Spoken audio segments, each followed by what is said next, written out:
Disclaimer, यह एक काल्पनिक रचना है।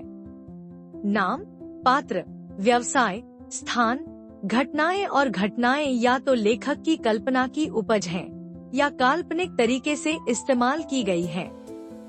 वास्तविक व्यक्तियों, जीवित या मृत, या वास्तविक घटनाओं से कोई भी समानता पूरी तरह से संयोग है। खाने का समय हो गया था और सभी बच्चे खाना खाने के लिए जाने लगे। मिस्टर मोजो ने हॉस्टल 7 में दोबारा आकर सभी बच्चों से कहा, तुम्हारा खाना खाने का समय हो गया है बच्चों, चलो सब एक साथ चलकर खाना खा लो। ओके, मिस्टर मोजो, सभी बच्चों ने एक साथ जवाब दिया। अब मिस्टर मोजो की नज़र तरुण और जिया पर गई। उन्होंने उन दोनों को देखकर पूछा, तरुण और जिया, तुम दोनों ने अभी तक स्कूल यूनिफॉर्म क्यों नहीं पहनी? मिस्टर मोजो की बात सुनकर तरुण ने जवाब देते हुए कहा, बस हम अभी पहनने ही वाले थे। जल्दी से यूनिफॉर्म पहनकर अपने सभी साथियों के साथ खाना खाने के लिए आ जाओ, वरना बिना यूनिफॉर्म के तुम्हें खाना नहीं मिलेगा। इतना कहकर मिस्टर मोजो वहां से चले गए। उसके बाद तरुण और जिया अपनी स्कूल यूनिफॉर्म पहनकर सभी के साथ नीचे कैंटीन में आ गए। कैंटीन काफी ज्यादा बड़ी और आलीशान थी। ये देखकर तरुण और जिया की आंखें फटी की फटी रह गई। वाह, ये कितनी बड़ी है, जिया ने चौंक कर कहा। हाँ, ये काफी बड़ी और आलीशान है, तरुण ने कहा। ये सुनकर वरुण ने उनको बताते हुए कहा, वो इसलिए क्योंकि इसमें 300 बच्चे और टीचर एक साथ खाना खाते हैं, इसलिए इसे इतना बड़ा और आलीशान बनाया गया है। काफी ज्यादा बच्चे एक साथ इस कैंटीन में बैठकर खाना खा रहे थे। कैंटीन में 2 फ्लोर बने हुए थे। ऊपर वाले फ्लोर पर खाना पैसों से खरीदकर अमीर बच्चे खाया करते थे और नीचे आम बच्चों के लिए खाना खाने की व्यवस्था थी। मुझे तो अब भूख लगने लगी है, चलो अब जल्दी से चलकर खाना खाते हैं, जिया ने पेट पर हाथ रखते हुए कहा। जिया की बात सुनकर वरुण हंसकर बोला, हाँ बॉस, लगता है आपको कुछ ज्यादा ही भूख लग रही है। मैं कितनी बार कहूँ कि मुझे बॉस मत बुलाओ, मुझे बस जिया बहन बुलाओ, और अगर अगली बार तुमने बॉस कहा ना वरुण, तो तुम पक्का मुझसे पिटोगे, जिया ने थोड़ा गुस्सा करते हुए कहा। अच्छा सॉरी, आगे से नहीं कहूँगा बॉस। ओह सॉरी बहन जिया, वरुण ने घबरा कर जवाब देते हुए कहा। अगर तुम दोनों का हो गया हो तो चले, तरुण ने पूछा। हाँ चलो, मैंने कब रोका है, जिया इतना कहकर आगे जाने लगी और वरुण और तरुण भी उसके पीछे पीछे आने लगे। तभी ऊपर से एक शैतान लड़के ने वरुण को आवाज लगाकर उसका मजाक उड़ाते हुए कहा, ओह वरुण, अरे मुंह छुपाकर कहा जा रहा है। गरीबों के सरदार, लगता है कि आज तेरी इस गरीबों की गैंग में कुछ और नए नमूने आ गए हैं। तुझे देखकर लगता नहीं कि तू कभी इस गरीबी से बाहर निकल पाएगा। अरे बॉस, वो कहते हैं ना कि गरीब हमेशा गरीब ही रहते हैं। इनकी कहा औकात है कि ये यहाँ ऊपर फ्लोर पर आकर खाना खा ले, उस लड़के के दूसरे साथी ने कहा। ये सुनकर वरुण को गुस्सा आने लगा और उसने गुस्से में अपनी मुट्ठियां भींचकर तान ली। जिया और तरुण को भी ये देखकर गुस्सा आ गया। जिया ने गुस्से में होकर उन पर जोर से चिल्लाकर कहा, तुम हो कौन और ऐसा कहने की तुम्हारी हिम्मत भी कैसे हुई? ऐसा क्या है ऊपर जिसके लिए तुम इतना घमंड दिखा रहे हो? ओह, ये कितनी प्यारी भोली छोटी बच्ची है। कितना बुरा है कि तुम बस एक अप्रेंटिस ही हो, ऊपर वाले फ्लोर से उस लड़के ने जिया का मजाक उड़ाते हुए कहा। इसका नाम वांगडू है बॉस। ऊपर वाला फ्लो काफी ज्यादा महंगा फ्लो है, वहाँ पर तुम पैसों से जो चाहो वो अपने लिए खाने के लिए मंगवा सकते हो, बस उसके लिए तुम्हारे पास पैसे होने चाहिए। इसीलिए हम यहाँ नीचे वाले फ्लो पर खाना खाते हैं और अमीर बच्चे वहाँ ऊपर, वांगडू ने बताया। कुछ भी सही, पर इसका मतलब ये नहीं है कि ये बाघर बिल्ला ऐसे अपने पैसे के घमंड से किसी को भी कुछ भी बोलेगा, जिया ने वरुण से गुस्से में कहा। अब तभी ऊपर से वांगडू दोबारा बोलता है, अब मेरे खाने का समय हो रहा है, इसलिए तुम्हें जाने दे रहा हूँ, गरीबों के सरदार। इतना कहकर वांगडू अपने साथियों के साथ हंसता हुआ वहां से चला गया। ये आज पक्का मेरे हाथों से मरकर मानेगा, मैं अब इसे नहीं छोड़ूंगी। अभी सबक सिखाकर आती हूँ इसे, जिया ने गुस्से में कहा और फिर वहां से ऊपर वाले फ्लो की तरफ जाने लगी। पर तभी तरुण ने जिया का हाथ पकड़कर उसे रोक लिया। वरुण इससे काफी ज्यादा हैरान हो गया और हैरान होकर मन ही मन सोचते हुए कहा, इसने ये कब किया? अभी तो ये वहां था, फिर से इस तरफ कैसे इतनी जल्दी आया? वरुण इसलिए इतना हैरान हो रहा था क्योंकि तरुण उसके सीधे हाथ की तरफ खड़ा हुआ था और जिया उसके उल्टे हाथ की तरफ थी। फिर तरुण ने इतनी तेजी से आकर इतनी दूर खड़ी जिया को हाथ पकड़कर कैसे रोक लिया?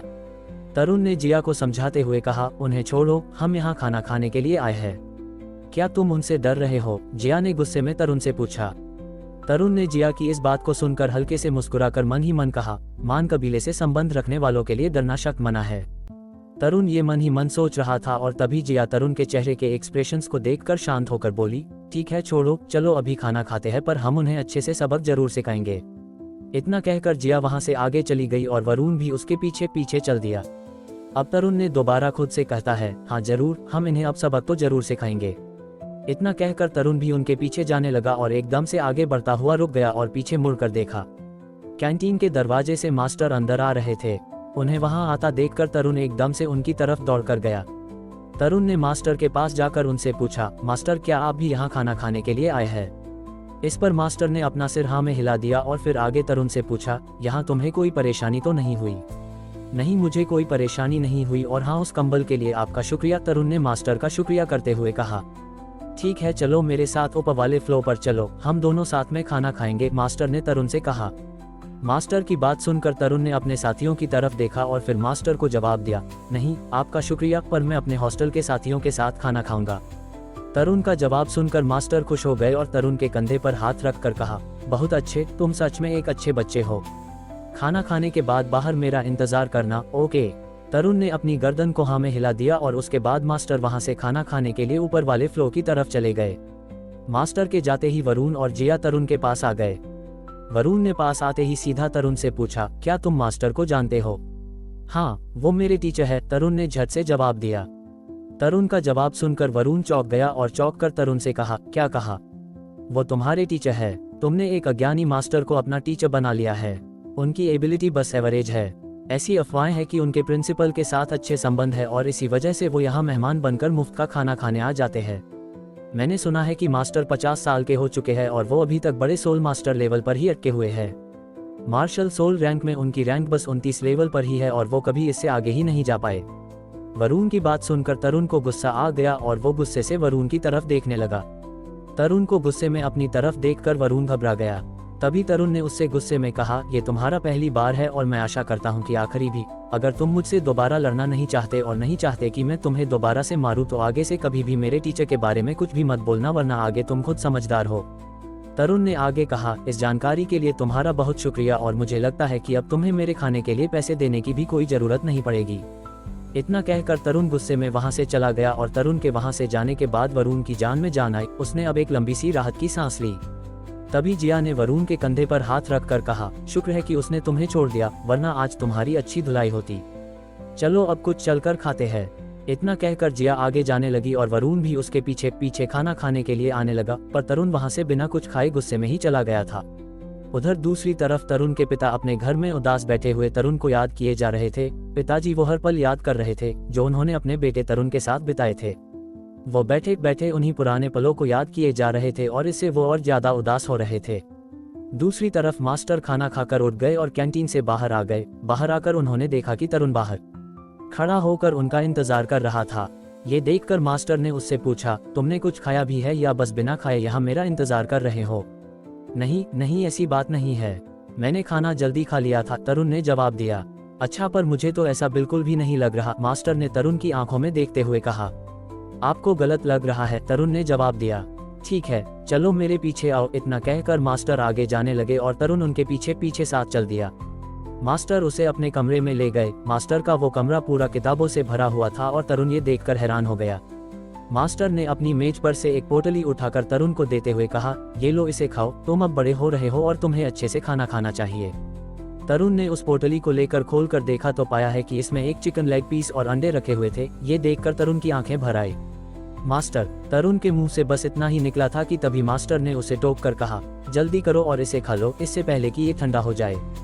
इसके बाद मेरे पास तुम्हें बताने के लिए कुछ है, तो पहले इसे जल्दी से खाओ और अपना समय बर्बाद मत करो। मास्टर की बात सुनकर तरुण ने जल्दी से खाना शुरू कर दिया और जल्दी खाने की वजह से आखिर में उसके गले में खाना अटक गया और उसको फिर इससे सांस नहीं आती। मास्टर ने पहले ही उसके लिए गर्म पानी एक कप में घाल कर रख दिया था। तरुण जल्दी से उस कप को उठाकर वो पानी पी गया और तब जाकर वो निवाला उसके गले से नीचे उतरा। ये देखकर मास्टर ने हंसकर कहा, हाँ, मैंने इतनी जल्दी खाने के लिए भी नहीं बोला था, शायद मैंने ही कुछ ज्यादा जल्दी समझ लिया, तरुण ने जवाब दिया। चलो आगे आओ और मुझे अब अपनी दूसरी सोल दिखाओ, मास्टर ने तरुण से कहा। मास्टर की बात सुनकर तरुण आगे आया और अपने उल्टे हाथ को आगे निकाल कर उनके सामने कर दिया। हाथ आगे करते ही जैसे तरुण ने ध्यान लगाया, एकदम से उसमें से एक नीले रंग का चमकदार हथौड़ा निकलकर बाहर सामने आ गया। ये देखकर अपनी कुर्सी पर बैठे हुए मास्टर एकदम से खड़े हो गए। ठीक है, अब इसे वापस रख लो, कभी भी किसी को इसे दिखाना मत, हमेशा छुपा कर रखना और मेरी परमिशन के बिना इसे कभी भी किसी के सामने मत निकालना और इस मार्शल सोल में कभी भी कोई आत्मा अंगूठी नहीं जोड़ना, मास्टर ने समझाते हुए कहा। मास्टर की बात सुनकर तरुण चौंक गया और एकदम से कहा, मेरे पिता ने भी बिल्कुल यही कहा था। तरुण की बात सुनकर मास्टर ने उससे पूछा, तुम्हारे पिता क्या करते हैं? वो गांव में एक लोहार है, तरुण ने बताया। लोहार और हथौड़ा एक ही सिक्के के दो पहलू है, मास्टर ने अपनी कुर्सी पर बैठते हुए कहा। मैं इस मार्शल आत्मा में कोई आत्मा अंगूठी क्यों नहीं जोड़ सकता? तरुण ने सवाल किया। अभी तुम्हें ये सब बताने का समय नहीं आया है बच्चे।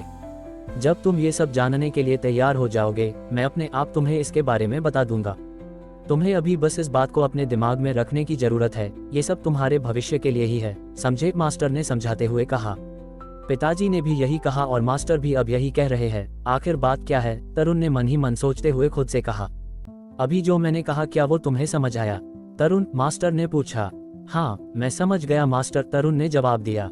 ठीक है, तो फिर मैं तुम्हें कल तुम्हारे लिए एक अच्छी सी सोल रिंग देखने के लिए जंगल में लेकर चलूंगा, ताकि तुम एक लेवल और ऊपर जाकर एक सोल मास्टर बन सको, मास्टर ने तरुण से कहा। ये सुनकर तरुण खुश हो गया और कुछ याद करके मास्टर से कहा, पर कल तो स्कूल सेरेमनी है। कोई बात नहीं, मैं तुम्हारे लिए स्कूल में बात कर लूंगा। अब चलो मुझे ये बताओ कि तुम अपनी इस नीले पौधे वाली आत्मा के बारे में क्या जानते हो? मास्टर ने पूछा। हर कोई सोचता है कि ये एक बेकार की मार्शल आत्मा है, तरुण ने निराश होकर जवाब दिया।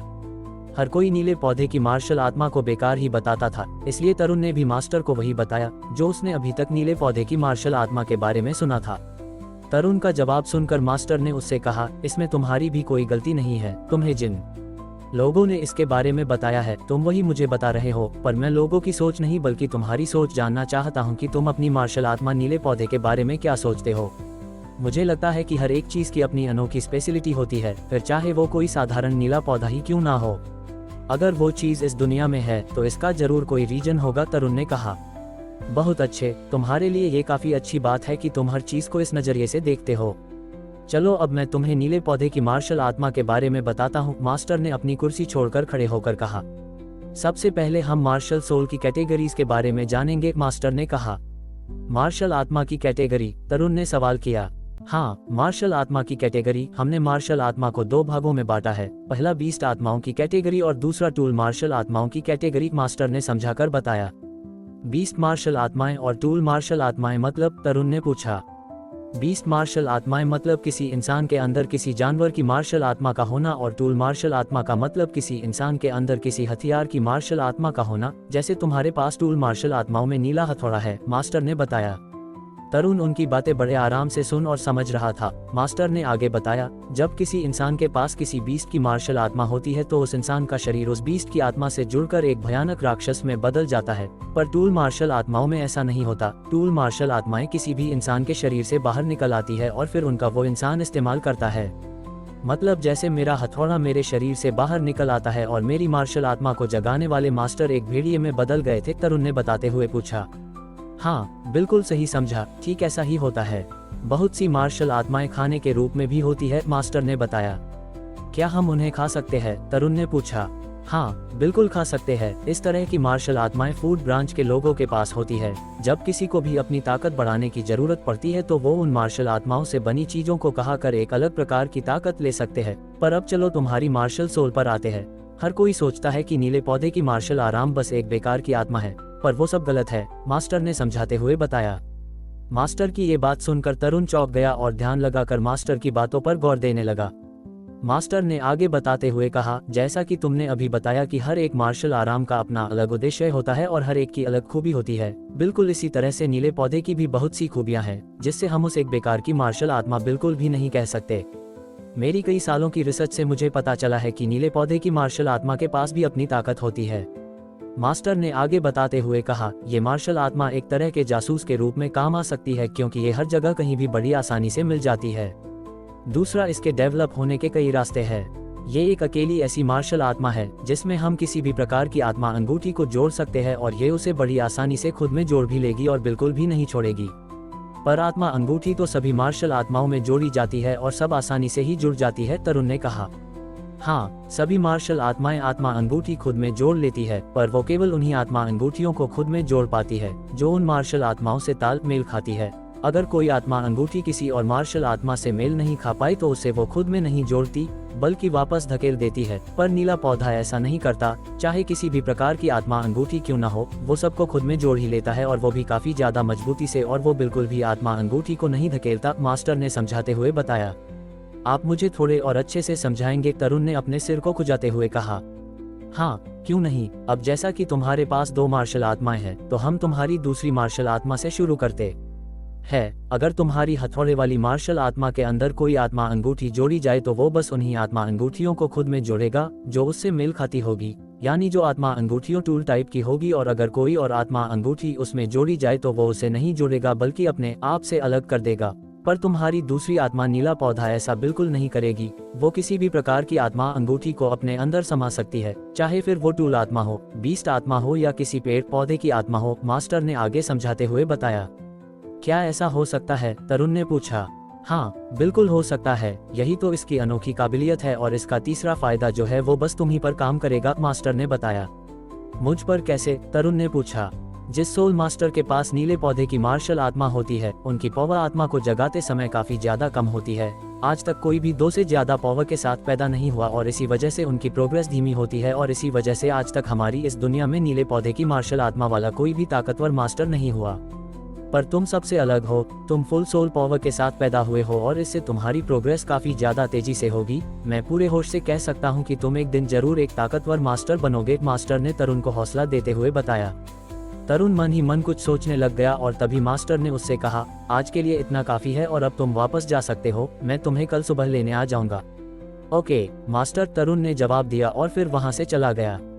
रात हो चुकी थी और तरुण और जिया दोनों स्कूल के गार्डन में घूम रहे थे। तभी जिया ने तरुण से कहा, स्कूल अभी शुरू ही हुए हैं और तुम यहाँ से जाने की बात कर रहे हो, हमें जो काम मिला है उसका क्या होगा? अगर तुम चले जाओगे तो मुझे अकेले सारा काम करना पड़ेगा, और मैं अकेले सब कुछ कैसे संभालूंगी? तुम्हें बस कुछ ही दिन तो अकेले काम करना पड़ेगा। मैं वापस आने के बाद बचे हुए सारे काम को अकेला खत्म कर दूंगा, और तब तक तुम मेरे हिस्से के भी पैसे लेती रहना। तो बताओ अब क्या सोचा तुमने? तरुण ने पूछा। जिया तरुण की बात सुनकर कुछ सोचने लगी और फिर जवाब दिया, अगर ऐसी बात है तो ठीक है, मुझे मंजूर है। ओके, तो मतलब डील पक्की? तरुण ने अपना हाथ आगे बढ़ाकर पूछा। हाँ पक्की, जिया ने तरुण से हाथ मिलाकर जवाब दिया। ठीक है, तो फिर अब वापस चलते हैं, तरुण ने कहा और वहां से जाने लगा। एकदम से जिया ने तरुण को रोकते हुए कहा, रुको। तरुण रुक गया और उससे पूछते हुए कहा, अब क्या हुआ? बोलो, तुम कल यहाँ से जाने ही वालों हो, तो तुम्हारे जाने से पहले मुझे एक बार तुमसे दोबारा लड़ना है, जिया ने कहा। दोबारा लड़ना है? पर क्यों? तुम मुझे हराकर हमारे हॉस्टल की बॉस तो बन गई हो, फिर दोबारा क्यों लड़ना? तरुण ने अचंभा खाकर पूछा। मुझे तुमसे दोबारा लड़ना है क्योंकि उस वक्त मैंने तुम्हें जरूर हरा दिया था, पर मुझे ऐसा लग रहा है जैसे तुम उस हार के रिजल्ट से खुश नहीं हो, तो इसलिए मैं तुम्हें एक और मौका दे रही हूँ और इस बार तुम अच्छे से लड़ोगे। मैं तुम पर पहले हमला करूंगी, जिया ने बताते हुए कहा। अगर ऐसी बात है तो फिर ठीक है, आ जाओ, तरुण ने थोड़ा पीछे हटकर कहा। ठीक है, पर बाद में रोना मत। तो क्या तुम तैयार हो? जिया ने तरुण को चिढ़ाकर पूछा। हाँ, क्यों नहीं, आ जाओ, तरुण ने लेने की पोजीशन में आकर कहा। जिया तरुण के पास आने लगी और ये देखकर तरुण ने उससे पूछा, क्या तुम अब लड़ना नहीं चाहती? जिया तरुण के काफी करीब आ चुकी थी और उसने तरुण के पास आकर कान में हल्के से कहा, किसने कहा कि मैं लड़ना नहीं चाहती, अब झेलो। इतना कहते ही जिया ने तरुण पर वार कर दिया और इससे एक पल को तो तरुण को भी संभलने का मौका तक नहीं मिला। जिया ने अपनी चोटी की मदद से उसे उछालकर दूर फेंक कर मारा और तरुण उससे थोड़ा दूर जाकर गिरा।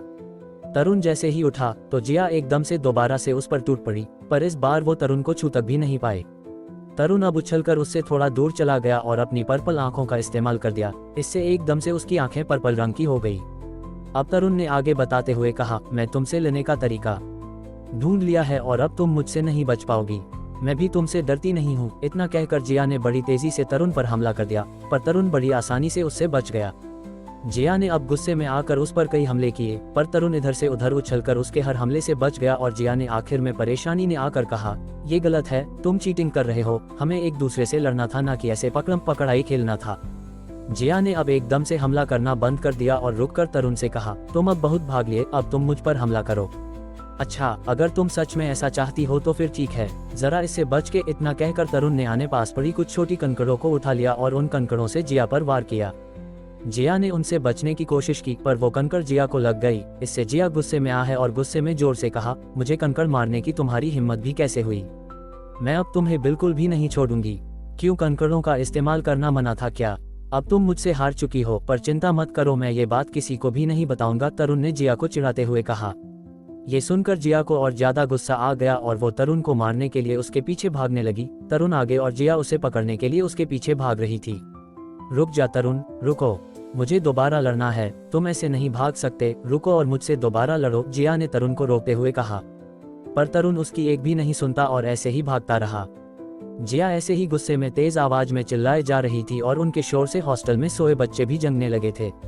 ये देखकर तरुण और जिया चुपचाप वहां से खिसक लिए और अपने हॉस्टल रूम में चुपचाप आ गए। जिया जाकर गुस्से में अपने बिस्तर पर लेट गई और तरुण ने जैसे ही अपने बिस्तर पर लेटने की कोशिश की, एकदम से जिया ने बड़ी जोरदार लात उसे मारी। लात लगते ही तरुण सीधा नीचे जमीन पर जाकर गिरा। तुम मुझसे बिल्कुल भी नहीं बचने वाले, इसका बदला मैं जरूर लूंगी और ऊपर सोने की कोशिश भी मत करना, वरना आज तुम पक्का गए बच्चू, जिया ने धीरे से धमकी देकर कहा। लगता नहीं ये आफत मुझे आज रात यहाँ सोने देगी, तरुण ने खुद से मन ही मन कहता है और बिस्तर के सहारे पीठ लगाकर वहीं जमीन पर ही बैठ गया। सुबह हो गई और तरुण ऐसे ही बिस्तर के सहारे बैठे सो रहा था और जिया उसके ठीक सामने खड़ा होकर उसे देखे जा रही थी। उसने अपने हाथ में ठंडे पानी से भरी हुई बाल्टी पकड़ी हुई थी। कैसे घोड़े बेचकर सो रहा है, तुझे अभी सबक सिखाती हूँ, जिया ने तरुण को घूरते हुए कहा और पानी मटकी से उसके ऊपर डाल दिया। पानी काफी ज्यादा ठंडा था और सोते हुए तरुण की इससे सारी की सारी नींद भाग गई। वो ठंड के मारे कुकड़ गया और कांपते हुए कहा, ये क्या किया तुमने, ये सब करना जरूरी था क्या? जरूरी था या नहीं ये तो पता नहीं, पर मुझे मजा बहुत आया, हा हा हा हा, जिया ने हंसकर कहा। तुम कभी कुछ करने से पहले सोचती भी हो या दिमाग का इस्तेमाल ही नहीं करती, तरुण ने कांपते हुए कहा। वैसे दिमाग का इस्तेमाल तो किया था, इसीलिए तो सोचा कि शायद तुम बाहर जाने के लिए लेट हो रहे होगे तो तुम्हें उठा ही दूं, जिया ने कहा। ये सुनते ही तरुण ने खिड़की की तरफ देखा और पाया कि बाहर तो धूप निकली हुई थी। ये देखकर तरुण ने झट से पूछा, सुबह कब हुई? जब तुम सो रहे थे, जिया ने जवाब दिया। तुमसे तो कुछ पूछना ही बेकार है, इतना कहकर तरुण तेजी से वहां से भागा और जल्दी से अपने कपड़े बदलकर वहां से मास्टर के पास जाने लगा। मास्टर उसके हॉस्टल का दरवाजा बाहर से खोलकर अंदर आने ही वाले थे कि इतने में ही तरुण अंदर से बाहर आ गया। मास्टर को वहां देखकर तरुण ने कहा, चलिए मास्टर, हमें शायद देर हो रही है। हाँ, वो तो कब की हो चुकी है, पर चलो चलते हैं, मास्टर ने जवाब दिया और वहां से जाने लगा। तरुण भी उनके साथ साथ वहां से चल दिया। थोड़ी ही देर में तरुण और मास्टर एक घोड़ा गाड़ी में बैठकर स्कूल से निकल पड़े। थोड़ी दूर पहुंचकर तरुण ने जम्भाई लेते हुए मास्टर से पूछा, मास्टर हम आखिर आत्मा बीस्ट ढूंढने के लिए जा कहाँ रहे हैं? उससे पहले तुम मुझे ये बताओ कि आज तुम इतने थके हुए क्यों लग रहे हो? क्या तुम बीमार हो? मास्टर ने पूछा। नहीं, ऐसी बात नहीं है, मैं बिल्कुल ठीक हूँ। ये सब इसलिए हो रहा है क्योंकि शायद कल रात मैं अच्छे से आराम नहीं कर पाया, पर आप इसे छोड़िए, मैं ठीक हूँ। क्या आप अब बता सकता है कि हम कहाँ जा रहे हैं? तरुण ने समझाकर पूछा। हाँ बिल्कुल, हम नॉर्डिक शहर के उत्तर वाले जंगल की तरफ जा रहे हैं, क्योंकि वहाँ पर बहुत सारे आत्मा बीस्ट रहते हैं, जिनमें से कुछ काफी ज्यादा ताकतवर भी है और कुछ साधारण भी है। तो हमें किसी ऐसे बीस्ट का शिकार करके उससे आत्मा अंगूठी लेनी है जो कई साल पुराना हो। जो बीस्ट जितनी साल पुराना होता है उतना ही ताकतवर होता है और उसकी आत्मा अंगूठी हमें काफी ज्यादा ताकत देती है, मास्टर ने समझाकर बताया। किसी सोल बीस्ट को मारने के बाद हमारे पास सोल रिंग कैसे आती है? तरुण ने सवाल करके पूछा। सोल रिंग हासिल करने के लिए सबसे पहले तो तुम्हें उस बीस्ट को मारना होगा जिसकी तुम सोल रिंग हासिल करना चाहते हो, और किसी भी सोल बीस्ट को मारना इतना आसान भी नहीं होता। बड़े ताकतवर मास्टर जब भी किसी बीस्ट को मारकर रिंग हासिल करते हैं, उससे पहले बीस्ट और मास्टर के बीच में एक ताकतवर लड़ाई होती है। उस लड़ाई में कुछ भी हो सकता है, या तो बीस्ट मारा जाएगा या वो अपने आप को मारने वाले को मार डालेगा या फिर अपनी कुर्बानी देने की कोशिश करेगा, और अगर उसने कुर्बानी दे दी तो फिर कोई भी उसकी सोल रिंग को हासिल नहीं कर पाएगा। इसलिए बीस्ट को पूरी तरह से खत्म करना पड़ता है और फिर उसके शरीर से उसकी सोल रिंग को हासिल किया जाता है, मास्टर ने समझाकर बताया। ठीक है, मैं समझ गया, तरुण ने सब सुनकर जवाब दिया। अच्छी बात है, ये लो, मास्टर ने तरुण को एक बेल्ट देते हुए कहा। शुक्रिया मास्टर, तरुण ने उस बेल्ट को लेकर मास्टर का शुक्रिया करते हुए कहा। ये बेल्ट मेरे पास 30 साल से है, पर इन 30 सालों में इसका इस्तेमाल भी नहीं किया गया है। आशा है कि भविष्य में तुम इसका इस्तेमाल जरूर कर पाओगे, मास्टर ने बताया। मास्टर, वैसे ये बेल्ट किस लिए है? तरुण ने पूछा। वो बेल्ट काफी ज्यादा महंगी और आकर्षक लग रही थी और उस पर चौकोर खाने बने हुए थे जिनमें गोल चमकता हुआ रत्न भी लगा हुआ था। मास्टर ने तरुण को समझाकर बताया, ये एक स्टोरेज बेल्ट है जिसका इस्तेमाल तुम अपनी चीजों को रखने के लिए कर सकते हो। इसके अंदर हर चौकोर खाने का अपना स्पेस है और इसलिए तुम इसमें जितनी चाहो चीजें रख सकते हो, और इसमें बड़ी से बड़ी और भारी से भरी चीजें रखी जा सकती है और तुम्हें कोई वजन भी महसूस नहीं होगा। इसके अंदर 24 खाने हैं और हर एक खाने में काफी ज्यादा स्पेस है। इसका मतलब अब इस बेल्ट की मदद से मेरे गुप्त हथियारों को रखने का जुगाड़ तो हो गया, तरुण ने बेल्ट को देखते हुए मन ही मन कहा। मास्टर ने आगे तरुण को बताया, ये बेल्ट मेरे पास पिछले 30 सालों से है, पर आज तक मैंने इसे कोई नाम नहीं दिया, पर तुम्हें इसे एक नाम जरूर देना चाहिए। मास्टर की बात सुनकर तरुण ने कुछ सोचकर कहा, मैं इस बेल्ट को 24 मूनलाइट बेल्ट कहूंगा। ये एक अच्छा नाम है, पर थोड़ा बड़ा है, मास्टर ने हंसकर कहा।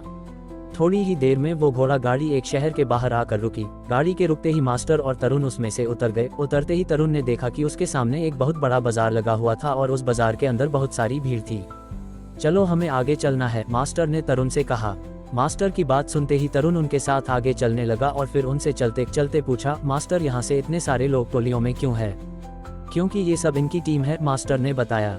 टीम? तरुण ने पूछा। हाँ, ये सभी सोल मास्टर है और ये सोल मास्टर्स की टीम है। ये सब भी शायद यहाँ जंगल जाने के लिए आए हैं, ताकि अपने लिए किसी बीस्ट का शिकार करके आत्मा अंगूठी हासिल कर सके, मास्टर ने बताया।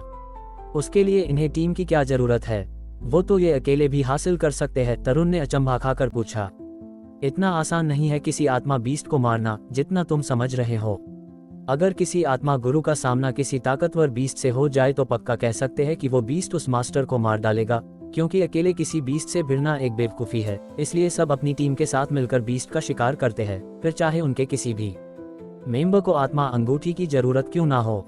हर एक के पास अलग अलग शक्ति होती है और इससे वे बीस्ट को संभलने का मौका तक नहीं देते और उसे मार गिराते हैं। इससे आत्मा अंगूठी हासिल करने में काफी ज्यादा आसानी होती है और मैं आशा करता हूँ कि भविष्य में एक दिन तुम्हारे पास भी एक टीम जरूर होगी, मास्टर ने समझाकर बताया। उसके बाद मास्टर और तरुण दोनों आगे एक बड़े से दरवाजे की तरफ जाने लगे, जो कि पत्थर से बना हुआ था और काफी ज्यादा बड़ा था। वो दरवाजा शहर से जंगल में घुसने का रास्ता था और उस पर बहुत सारे सिपाही पहरा दे रहे थे।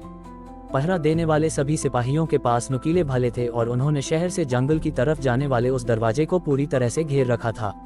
इतने सारे सिपाहियों को पहरा देते देखकर तरुण ने मास्टर से सवाल किया, मास्टर ये यहाँ इतने सारे सिपाही पहरा क्यों दे रहे हैं और इन्होंने ऐसे दरवाजे को घेर क्यों रखा है? सोल बीस्ट जंगल में शिकार करने के लिए कोई ऐसे ही नहीं जा सकता बच्चे।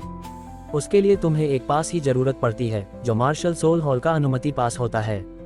उसके बिना ये सैनिक किसी को भी यहाँ से जंगल में घुसने नहीं देते। अगर कोई जबरदस्ती घुसने की कोशिश करता है तो इन्हें रहम खाने के लिए सख्त मना किया हुआ है और न ही इनके दिल में रहम खाने की कोई जगह है। ये जबरन घुसने वाले को मार देते हैं, मास्टर ने समझाकर बताया। क्या इस सब पर मार्शल सोल हॉल का कब्जा है, जो उसने जंगल में घुसने पर रोक लगाई हुई है? इस पूरे ग्रह पर हर किसी का बराबर का हक है, फिर कोई मार्शल सोल हॉल नाम का हॉल कैसे किसी चीज पर अपना हक जता सकता है? तरुण ने पूछा। तरुण की इस बात पर मास्टर ने उसे चुप करते हुए कहा, चुप हो जाओ तरुण। वो सभी मार्शल सोल हॉल के पालतू वफादार सिपाही है और अगर उन्होंने ये सब सुना तो हम दोनों परेशानी में आ सकते हैं और इस बारे में हम बाद में बात करेंगे, तो अब चुप रहना। ठीक है, जैसा आप कहें, पर अब हम पास कहाँ से लाएंगे? तरुण ने पूछा। तुम उसकी चिंता मत करो, मेरे पास पहले से ही एक पास है जो मुझे मार्शल आत्मा हॉल से मिला हुआ है और ये कोई ऐसा वैसा नहीं बल्कि आजीवन पास है, जिसका इस्तेमाल मैं पूरी जिंदगी भर कर सकता हूँ, मास्टर ने एक पास तरुण को दिखाते हुए कहा। तरुण उस पास को देखने लगा और मास्टर से पूछा, इस पास में ऐसा भी क्या है?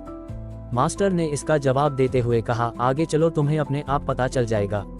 इतना कहकर मास्टर आगे जाने लगे और तरुण भी उनके साथ साथ आगे जाने लगा। जैसे ही वो दरवाजे के पास पहुंचे तो एकदम से एक सिपाही ने उन्हें रोक लिया और उनसे बिना कुछ पूछे बस अपना हाथ आगे बढ़ाया। ये देखकर मास्टर ने उस पास को तरुण से लेकर उसके हाथ पर रख दिया।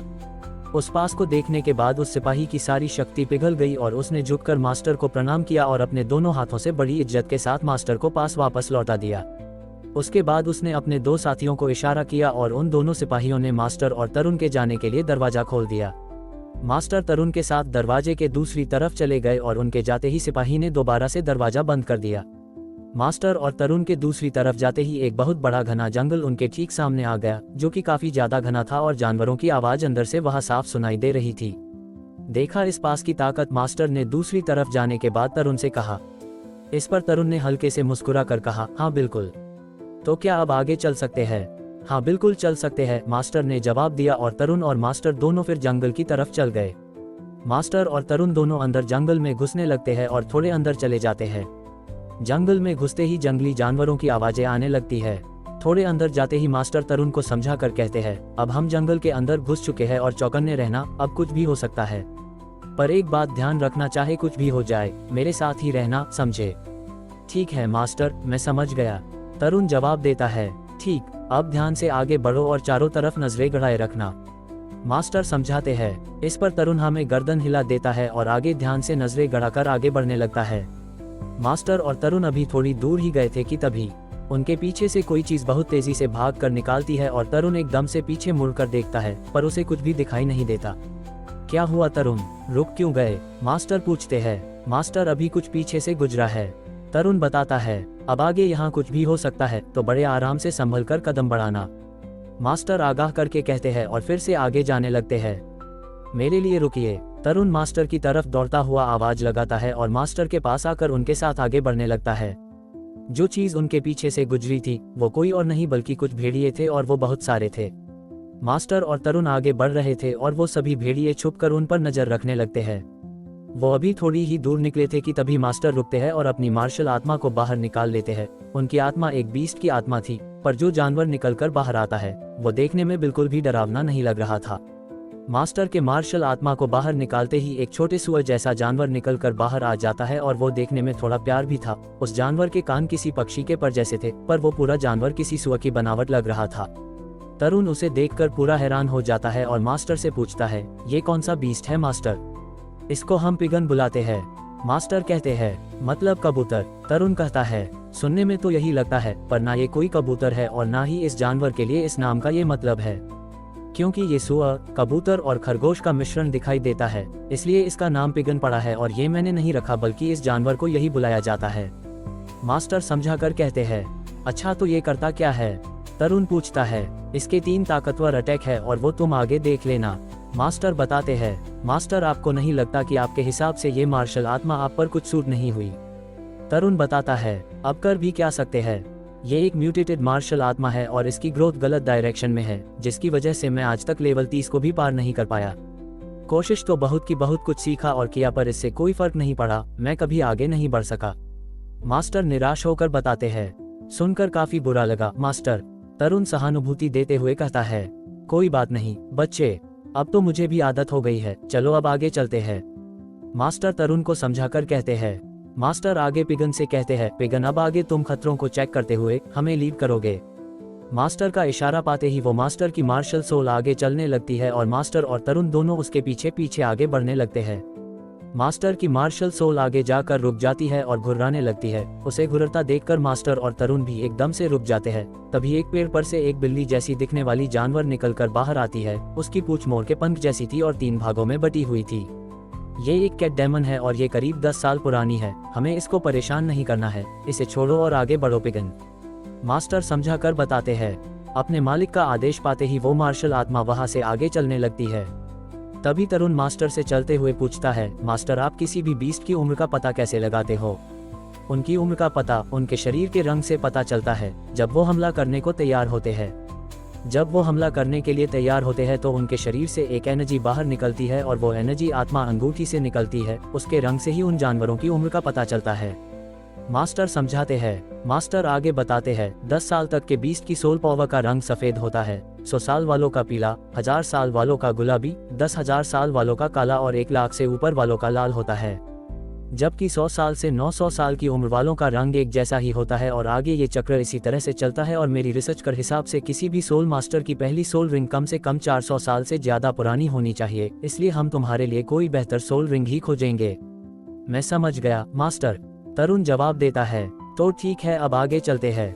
पिगन चलो आगे रास्ता दिखाओ, मास्टर अपनी मार्शल आत्मा से कहते हैं। और उनकी मार्शल आत्मा का वो जानवर आगे चलने लगता है। उन्हें ऐसे ही आत्मा बीस्ट को ढूंढते ढूंढते रात हो जाती है और वो आग जलाकर जंगल के अंदर ही कुछ पत्थरों के पास बैठ जाते हैं। बहुत सारे सोल बीस्ट ऐसे भी होते हैं जो आग उगलते हैं और आग से बने हुए होते हैं, पर इस तरह के सोल बीस्ट यहाँ जंगल में नहीं पाए जाते और यहाँ जंगल के अंदर रहने वाले जानवर आग से काफी ज्यादा डरते हैं। इसलिए हम आग के पास बिल्कुल सुरक्षित है और कोई भी जानवर यहाँ आगे के पास आने की गलती नहीं करेगा। मास्टर तरुण को समझाकर बताते हैं। अगर आग वाले जानवर भी होते हैं तो वो कहाँ पाए जाते हैं? तरुण सवाल करता है। ज्यादातर पथरीले इलाकों में पाए जाते हैं, क्योंकि अगर वो जंगल में रहेंगे तो पूरे जंगल को उनसे खतरा होगा। उनके जंगल में होने से जंगल में भी आग लग सकती है, इसलिए वो यहाँ जंगल में तो नहीं पाए जाते। मास्टर जवाब देकर समझाते हैं। मास्टर अभी तरुण को ये सब समझा ही रहे थे कि तभी उनकी मार्शल आत्मा का वो जानवर एकदम से खड़ा होकर घुर्राने लगता है और ये देखकर मास्टर और तरुण एकदम से खड़े होते हैं और अपने आसपास देखने लगते हैं। आसपास अंधेरा था और थोड़ी धुंध भी घुटी हुई थी और उस धुंध में से बहुत सारे जानवरों की आंखें चमक रही थी। ये देखकर मास्टर तरुण को आगाह करते हुए कहते हैं, ये सब तो भूतिया भेड़िए है। तरुण, यही रहना और यहाँ से हिलने की कोशिश भी मत करना। मास्टर की बात सुनकर तरुण हाँ में गर्दन हिला देता है और अपनी पर्पल आंखों का इस्तेमाल करके देखने की कोशिश करता है। तरुण को उससे वो भेड़िए साफ नजर आ जाते हैं। अब वो सारे भेड़िए उनके करीब आ जाते हैं और घुर्राने लगते हैं। उन्हें देखकर मास्टर को गुस्सा आ जाता है और वो गुस्से से कहते हैं, इन 10 उम्र के भेड़ियों की हमें परेशान करने की हिम्मत भी कैसे हुई। पिगन, जल्दी से तैयार हो जाओ। इतना कहकर मास्टर अपनी सोल रिंग का इस्तेमाल करते हैं और पिगन का साइज थोड़ा बड़ा हो जाता है और वो ऊपर हवा में उड़ने लगता है। मास्टर अपनी पावर का इस्तेमाल करके पिगन को हमला करने के लिए तैयार कर देते हैं और भूतिया भेड़ियों पर हमला करने के लिए छोड़ देते हैं। पिगन के अंदर एकदम से एक एनर्जी इकट्ठा होना शुरू हो जाती है और ये देखकर मास्टर अपनी जेब से 2 मास्क निकालते हैं और एक तरुण को दे देते हैं और एक अपने मुंह पर लगा लेते हैं। पिगन एकदम से एक बहुत जोर का गैस का प्रेशर उन भेड़ियों पर छोड़ता है और वो सभी भेड़िए दूर दूर जाकर गिरते हैं। उन भेड़ियों में से कुछ पेड़ से जाकर जोर से टकराते हैं और वही घायल होकर जमीन पर गिर जाते हैं और बचे हुए वहां से भाग जाते हैं। अब क्योंकि खतरा टल चुका था, इसलिए मास्टर और तरुण दोनों उन घायल जमीन पर पड़े भेड़ियों के पास जाते हैं। मास्टर तरुण को समझाकर बताते हैं, भेड़ियों और कुत्तों के शरीर की बनावट एक जैसी होती है, बस फर्क इतना होता है कि ये अपने शिकार को खत्म किए बिना तब तक नहीं छोड़ते जब तक या तो ये ना मर जाए या इनका शिकार। अब मास्टर नीचे बैठते हैं और अपना खंजर निकालकर उन सभी जमीन पर घायल पड़े भेड़ियों को मार डालते हैं और फिर खड़े होकर तरुण से कहते हैं, अभी थोड़ी ही देर में इनके शरीर से सोल रिंग निकलती दिखाई देगी। उनके इतना कहते ही सफेद रंग की 3 सोल रिंग उन तीनों भेड़ियों के शरीर से निकलकर बाहर आ जाती है और ऊपर हवा में उड़ने लगती है। मास्टर अपनी सोल पावर का इस्तेमाल करके उन्हें अपने पास बुलाकर तरुण को समझाते हुए कहते हैं, अपनी सोल पावर का इस्तेमाल करके सोल रिंग को अपनी तरफ खींच और ध्यान लगाकर उसे अपने अंदर समाने की कोशिश करो। मेरी पावर आगे नहीं बढ़ सकती, इसलिए मैं इन्हें अपने अंदर नहीं समा सकता और इसीलिए मैं इन्हें ऐसी ही छोड़ रहा हूँ। 2 घंटे में ये अपने आप यहाँ से गायब हो जाएगी। इतना कहकर मास्टर उन सोल रिंग्स को वापस छोड़ देते हैं और तरुण से कहते हैं, तरुण, मुझे अपने पास से 2 मूली दोगे। मास्टर की बात सुनकर तरुण झट से 2 मूली निकालकर मास्टर को दे देता है और मास्टर उन्हें अपनी मार्शल आत्मा यानी पिगन को खिला देते हैं और वो उन्हें खाने लगता है। क्या आपकी मार्शल आराम मूली कहती है? तरुण पूछता है। हर एक अटैक के बाद पिगन मेरी मार्शल पावर को घटा देता है और मूली से उसे दोबारा से रिकवर होने में आसानी होती है और क्योंकि इसकी पावर गैस है, इसलिए मूली उसे बढ़ाने में भी मदद करती है। मास्टर समझाकर बताते हैं। मास्टर की बात सुनकर तरुण उन्हें अजीब निगाहों से देखने लगता है और खुद से मन ही मन कहता है, मास्टर सच में बहुत ज्यादा अजीब है और इनकी मार्शल आत्मा की असली ताकत गैस है। क्या मजाक है, ये सच में बहुत ज्यादा अजीब है। तरुण ये सब सोच ही रहा था कि तभी मास्टर की मार्शल आत्मा पिगन फिर से एकदम से घुराने लगता है। ये देखकर मास्टर और तरुण दोनों एकदम से चौकन्ने हो जाते हैं और अपने सामने देखने लगते हैं। सामने से हरा रंग का एक धुआं घुरता हुआ उनकी तरफ आ रहा था। एकदम से तरुण कुछ महसूस करके कहता है, ये तो जहर है। इतना कहकर तरुण जैसे ही आगे जाने की कोशिश करता है, एकदम से मास्टर उसका हाथ पकड़कर उसे पीछे खींच लेते हैं और अपनी मार्शल आत्मा पिगन को पावर देकर दूसरे हमले के लिए तैयार कर देते हैं। उन्हें अभी कुछ भी उस धुएं में दिखाई नहीं दे रहा था। तभी तरुण अपनी पर्पल आंखों का इस्तेमाल करता है और उनकी मदद से देखने लगता है। एक बैंगनी रंग का सांप जिसकी लाल आंखें थी, वो उस जहर को छोड़ता हुआ उनकी तरफ आ रहा था, जिसे देखकर तरुण मास्टर को आगाह करता है, मास्टर, वहाँ एक सांप है। तरुण की बात सुनते ही मास्टर एक जलती हुई लड़की अपने सामने से आ रहे उस हरे रंग के धुएं ने फेंक देते हैं और इसे एक बैंगनी रंग का बड़ा सांप निकालकर उनके सामने आ जाता है। उस सांप के नुकीले दांत उसके मुंह से बाहर आ रहे थे और उसके कानों की जगह पर दोनों तरफ पर जैसा कुछ निकला हुआ था। मास्टर उसे देखकर घबरा कर बोलते हैं, ये तो धतूरा सांप है। इसके जैसा खतरनाक बीस्ट यहाँ हमारे पास क्यों आ गया? आशा करता हूँ कि इसकी उम्र ज्यादा ना हो, वरना अगर ये 100 साल से ऊपर निकला तो हमारे लिए मुसीबत खड़ी कर सकता है। ये हमला करने के लिए सही समय का इंतजार करता है और उससे पहले हमला नहीं करता। मास्टर, अब हमें क्या करना चाहिए? तरुण पूछता है। धतूरा सांप का जहर बहुत जहरीला है। इसका जहर पल भर में किसी की भी जान ले सकता है और ये जहरीले बीस्ट में सबसे खतरनाक बीस्ट है। इसके साथ साथ ये काफी ज्यादा तेज और कठोर भी है। इसको किसी तेज धार वाली तलवार से भी कुछ नहीं होगा। इसकी आंखें और मुंह ही कमजोर हिस्से हैं और ये उनकी हमेशा हिफाजत करता है।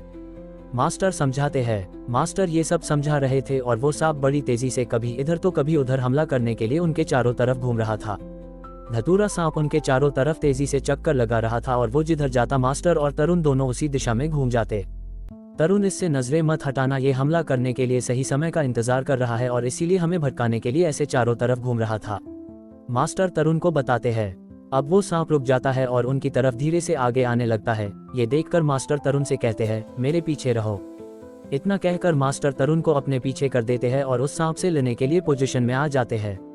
सांप भी हमला करने के लिए पूरा तैयार था और उनकी तरफ धीरे धीरे आगे बढ़ता रहता है। अगर सामने वाले के पास तुमसे ज्यादा ताकतवर और ज्यादा सोल रिंग हो तो उसके पास ताकतवर सोल बोन भी होती है, और ऐसे में अगर तुम्हारे पास ज्यादा सोल रिंग नहीं है तो बस बचकर भागो। अगर तुम्हारे पास उससे ज्यादा सोल रिंग है तो हम उस अपनी सोल स्किल से हरा सकते हो, पर अगर तुम्हारे पास नहीं है तो फिर उससे बचकर बिना संकोच के वहां से भागो।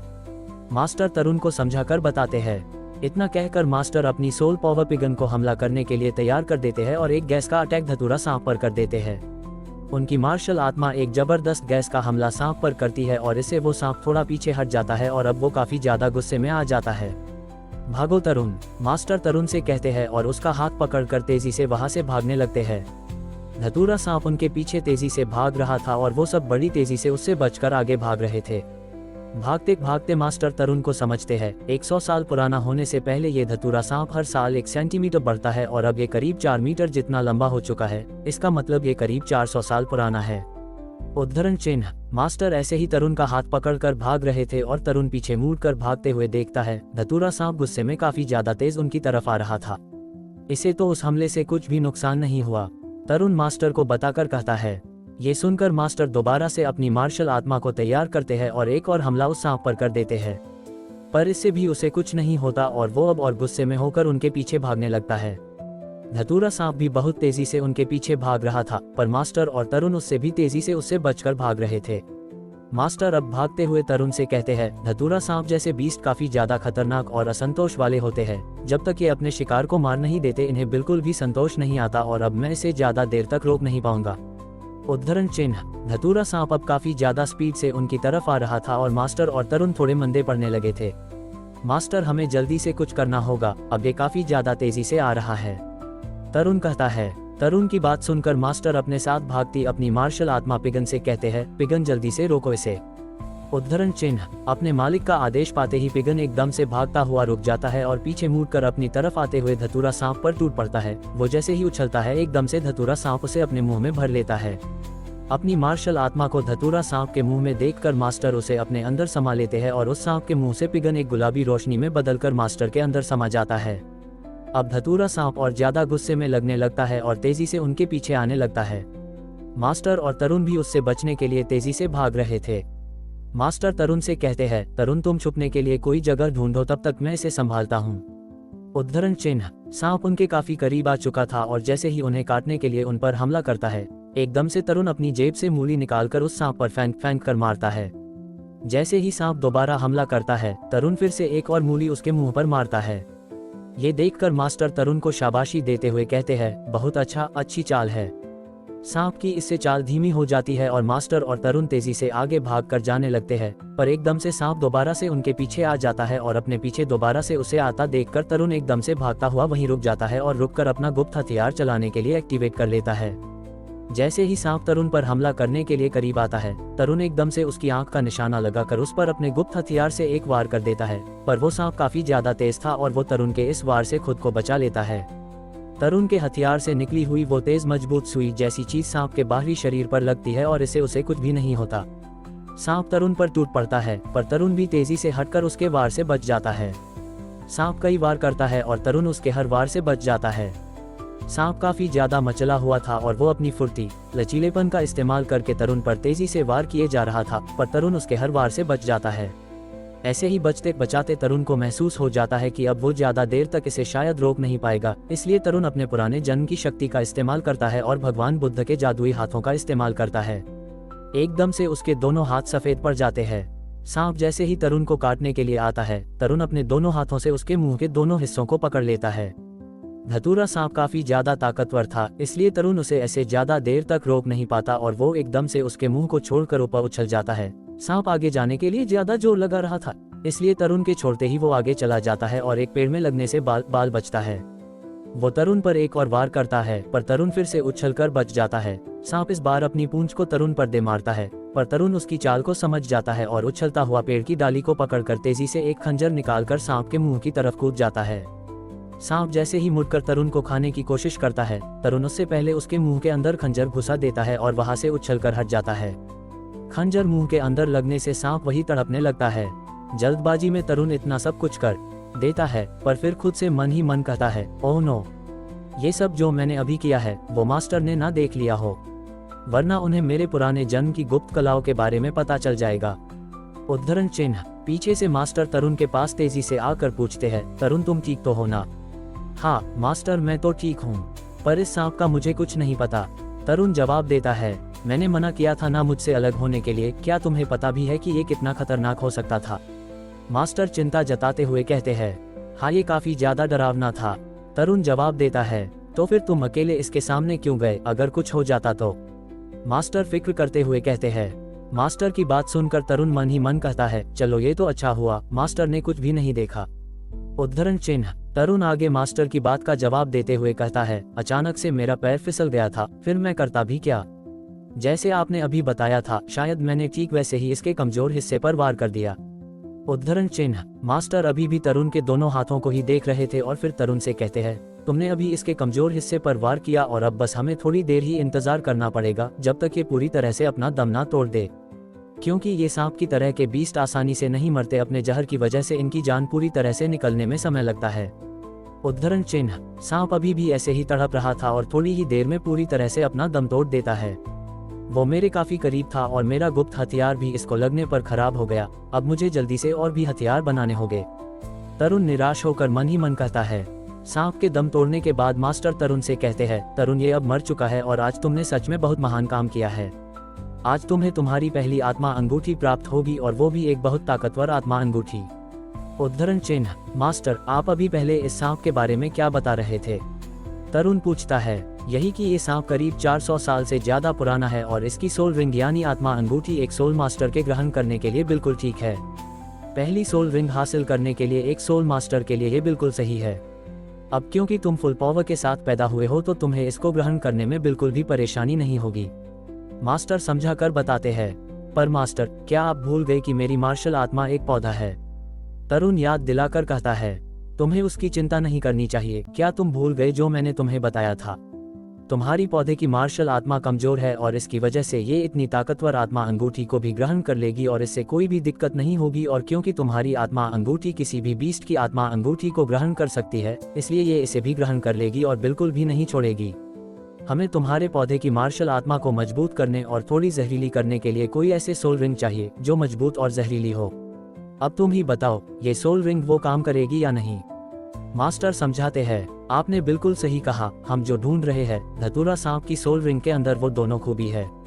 तरुण खुश होकर कहता है, हाँ बिल्कुल सही कहा तरुण, आज तक मैंने जितनी भी रिसर्च की है वो बस अभी तक एक थियरी ही है, आज तक किसी ने भी इनकी प्रैक्टिस नहीं की और इसी वजह से कोई भी मेरे थियरी पर भरोसा नहीं करता, पर मुझे पूरा भरोसा है कि मेरी ये रिसर्च काम करेगी।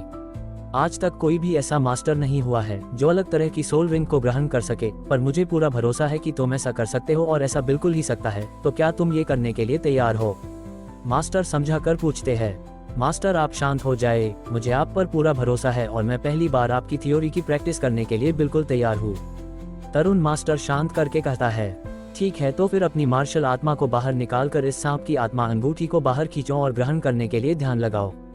मास्टर कहते हैं। मास्टर की बात सुनकर तरुण अपनी मार्शल आत्मा को बाहर निकालकर वहीं नीचे जमीन पर बैठ जाता है और धतूरा सांप की पीले रंग की आत्मा अंगूठी उसके शरीर से निकलकर तरुण के शरीर के ऊपर घेरा बनाकर घूमने लग जाती है और तरुण उसे अपनी मार्शल आत्मा में समाना शुरू कर देता है। सोल रिंग तरुण के ऊपर आकर घूमने लगती है और मास्टर ये देखकर ध्यान लगाते हुए तरुण को समझाकर बताते हैं, चाहे कुछ भी हो जाए, चाहे ये सोल रिंग तुम्हारे शरीर पर कितना भी दबाव बनाए, बस जागते रहने। उद्धरण चिन्ह। तरुण ऐसे ही ध्यान लगता हुआ मास्टर की बात को सुनता है और थोड़ी देर में ही उसका शरीर कांपना शुरू हो जाता है। तरुण खुद से कहता है, ओह ये बहुत ज्यादा गर्म है, मैंने आज तक इस तरह की पावर कभी नहीं महसूस की, ये सच में काफी ज्यादा पावरफुल है। उद्धरण चिन्ह। अंगूठी को ग्रहण करते करते सुबह हो जाती है और काफी कोशिशों के बाद तरुण उसे पूरी तरह से ग्रहण कर लेता है। सोल रिंग को पूरी तरह से ग्रहण करने के बाद एक एनर्जी का झटका तरुण के शरीर से निकलता है और उसके चारों तरफ जंगल में वो एनर्जी फैल जाती है। तरुण अपनी आंखें खोलता है और अपने शरीर को देखता है, वो अपने हाथ पाँव को महसूस करता है और खुद से कहता है, वाह, सोल रिंग को ग्रहण करने के बाद काफी ज्यादा हल्का महसूस हो रहा है। उद्धरण चिन्ह। अब तरुण उठता है और मास्टर को अपने आसपास ढूंढता है और जैसे ही वो अपने पास पीछे मुड़ कर देखता है तो एकदम से उसके मुंह से चीख निकली है, मास्टर। उद्धरण चिन्ह। मास्टर जमीन पर पड़े हुए कांप रहे थे और ये देखकर तरुण झट से उनके पास जाता है और चिंता करते हुए पूछता है, मास्टर क्या हुआ आपको?